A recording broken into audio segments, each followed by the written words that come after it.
We're in October, which is about 70 days to the end of the year. Isn't it powerful to know that we can change ourselves and our lives with the right habits and intentions going into the new year? For many people, we can see this time as a chance to revisit our goals, commit to taking small steps every day towards the life that we want. As the author of Atomic Habits, James Clear, said, every action you take is a vote for the person you wish to become. So, are you casting your vote? Whatever that change or whatever that transformation you're looking for, whether it's in your career, it's finances, it's personal, or even if it's mental, you have to remember that it's the tiny adjustments that can make that huge difference you're looking for. As they say, tiny rivers make the mighty ocean. So today I wanted to share with you 10 small changes I made and some that I will be making to improve my life in 2025. One of the effective ways I've found to form a new habit is to stack my habits by adding a new habit on top of a current one or an existing one, because I'm more likely to do them that way and stay consistent over the long term. For example, I find that I have to remind my work colleagues to wear their lanyards at work, yet I always seem to forget to wear mine. What a hypocrite. It sounds like that, but it's not. So, to get out of that hole, I started to drop my laptop charger and the mouse in the front pocket of my work bag, which is also where I tend to keep my lanyard. So this way, when I set up my laptop at work and take it out of the bag, I have to go and get the charger, right? And while I can see the charger, I can immediately see my lanyard and wear it. So see, stacking the habit, it does stick. So the second thing or the next change I have made is to my relationship with social media, which has changed over the years. And now I merely just curate what I want to see, who I want to see, as opposed to what the algorithm just throws my way. I find that the people I follow show up for themselves. Their lives are genuine and they are practical and real to me. So I now use Pinterest and YouTube a lot more, even more so as my vision board, a place where I can sort of daydream. I can be inspired as a creator, and sometimes I come across some good quotes too. So first, I unfollow the accounts that are no longer serving me. I start to fill my home feed or my for you page with whatever I like to see more of.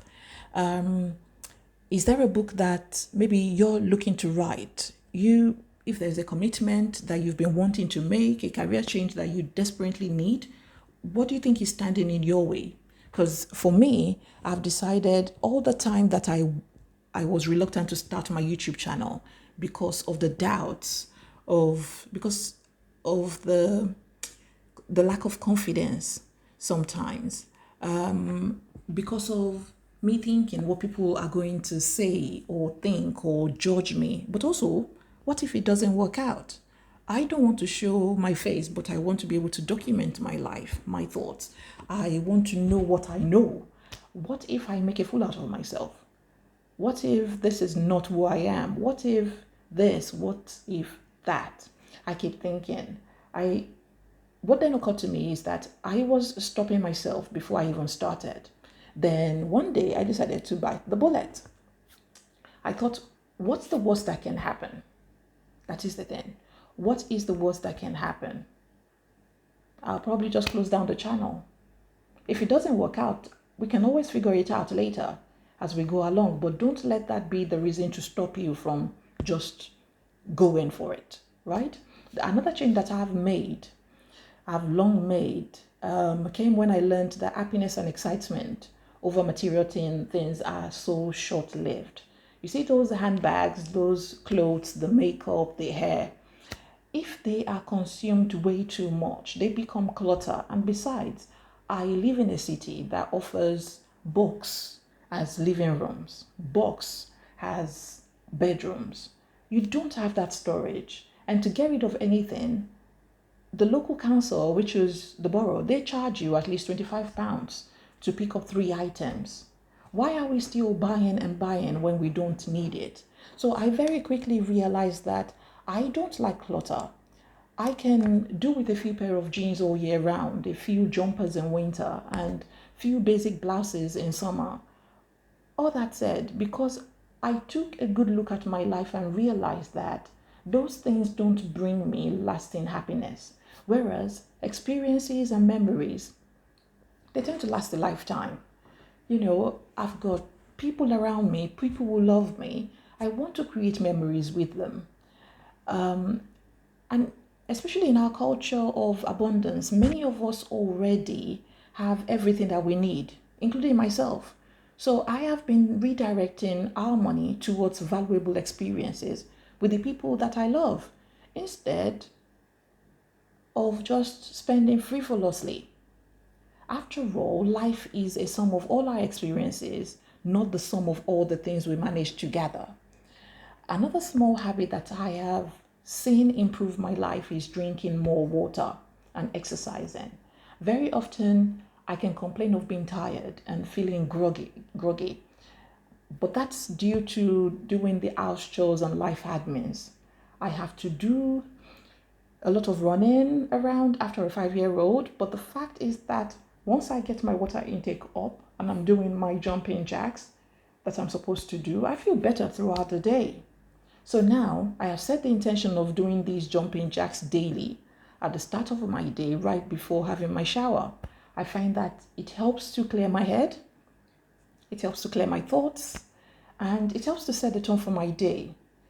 That is beside the point that it also makes my body feel lighter to carry. I hate that heaviness. So let me know if you think it makes sense, because if it doesn't, then maybe it doesn't for you. I see a lot of women in their 50s and beyond who cannot lift themselves off the ground. And I don't want to be like that. So I decided this small habit will stay with me for as long as I can so that I can continue to live well into my age. Ever since I saw the changes in my skin by drinking more water, I knew water has come to stay in my daily routine. I don't mind the constant toilet breaks. As long as the toilet is not a bus right away, I'm good with that. The other thing that I added to my list of habits is writing, putting words to paper on my life experiences, scripting, if you will call it that, which is a product of this YouTube video, along with other videos that are coming up or the ones that I have done. I started this habit because I am not a natural writer and I would love to make it a skill of mine, at least something that sounds academic for self-development. My writing is stacked against my YouTube goal of documenting my life. We have to let our old story go so that a newer, truer story can be told about who we are, and who better to tell that story than us. One small habit I have taken on is to stop planning what I'll do next. I set the intentions to achieve a specific goal or outcome. I find that my intentions will then give me the energy that I need to align my goals with my daily routine. So I become clear about what I want by sort of shifting my focus on to the positive things. An example of that is I know that I want to document my life using a YouTube channel. So daily, anything sort of like that looks like a challenge to me, like having a camera set up, that's removed because I can easily make those videos while walking, while jogging, when I'm out and about, whatever pops into my head, I make it. My focus is on the positivity of that, getting my thoughts out, rather than me thinking in the long term that, oh, this YouTube channel has to be, I want 1 million subscribers on it. The next thing is in clearing my thoughts, I want to connect more with nature through walking. I find that walking, as research has come to show, helps us to reduce stress. It just boosts my mood. I feel a lot better after I've walked, and it improves my overall well-being. There's peace that comes with being outdoors, getting fresh air, and not being glued to my smartphone. That feeling is very liberating for me. So I look forward to continuing walking with my hobby daily when we can, however we can. It does help to connect us. We walk towards our goals. We walk towards everything we want to achieve. We walk our neighborhood and find that there's more to see than just our door. We notice houses that are council flats against those that are mortgaged. We note the cars that are parked in driveways. We note the dog walkers. We make jokes that only we understand. Inside jokes. Walking continues to bring us together closer, and we love it. You hardly see a black couple walking or taking a walk around in London, and we invite you and yours to do that if that works for you. I find that I'm an organized person almost to a fault. I find that I like seeing things orderly, and it does help me maintain our home. Putting things away as soon as I'm done with it, right away, I don't let my domestic life get away from me where it feels overwhelming. So immediately I finish eating, we wash up plates. That way, we're able to wake up to a clean sink and tidy kitchen for the morning. I wash the dishes, and if I take my clothes off at the end of the day, I tend to hang them up or fold them or put them in a laundry basket. Whatever it is, in our home, everything has a place. So keeping my life tidy and organized, and that's one less worry for me.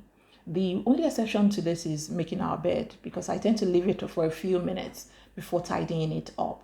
I think I remember somewhere that it helps. So someone once asked me, how do I manage to have a tidy home with kids, especially when they're boys? My answer to that is that with kids, you show rather than tell, and then they will grow up doing the same thing. It's not easy, but it's doable. It's very, very doable. The next habit or the next small change that's coming for the year 2025 is I want to have a growth mindset in everything that I do. I want to be able to be mindful of limiting thoughts or beliefs that I place on myself. Why am I getting in my own way? To mean it when I say yes, and to mean it when I say no. I want to say whatever I want with my full chest without batting an eyelid. And I want to be sort of fine with saying it, all within the legal limits, of course, everything legal, yes. And I think the last thing is that for 2025, I also want to journal more. You see, I used to be very consistent with my journaling. I would make time for it and get it done. But in this chapter of life, in this season of life, it has made me push it down the line. So in its place, I focus more on video journaling, which is what you're seeing here.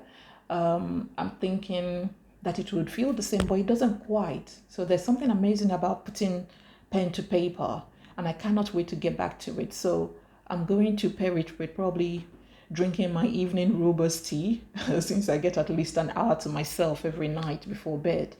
That's when I tend to come up with good ideas as well. And think of one thing that I'm grateful for